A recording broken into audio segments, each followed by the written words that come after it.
isagoo la hadlayay ciidamadii xurey dhul ballaaran oo xeebta ku teedsan ee ku jira difaaca deegaanka Dhanaana ee gobolka Shabeellada Hoose ayuu soo hadal qaaday dil dhawaan ka dhacay deegaanka uu geystay mid kamid ah ciidamada xoogga dalka Soomaaliyeed wuxuuna uga digay ciidamada inay ku kaftamaan qoriga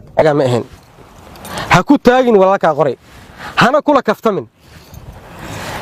kan hub waaye qoro waaye daba ka dhacayo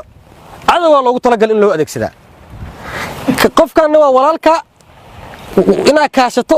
oo weheshata oo cadawga kala hortagtaa markay dhibaato gaartana aad garabkaaga ku ximbaartaa loogu talagalay isma leh isku keenin adiga marka ma yeelayno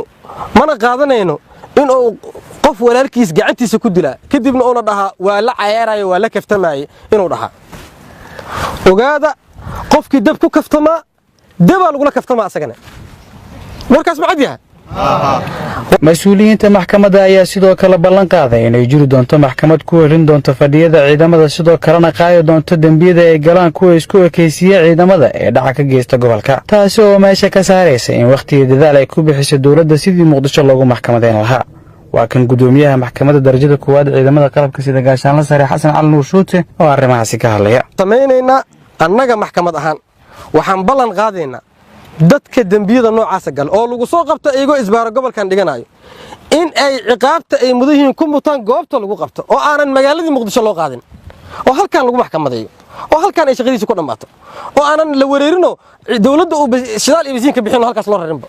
saree guuta Liibaan Cali Yarow gudoomiyaha maxkamadda ciidamada ayaa isna u sheegay dhammaan ciidamada in dambiga ka dhalan kara hidhaca dadka iyo dhibaateyntiisa uu gaari karo dil toogasho ah waxa jira askarigi asoo furun taagan oo dagaalamayo isbaara dhigto shariicada islaamka wixii ku qabto waa la ogyahay inma jazaa'u alladheena yuharibuna Allah wa rasuulahu wa yas'auna fil ardi fasadan kuwa aan la dagaalamin la mid naqana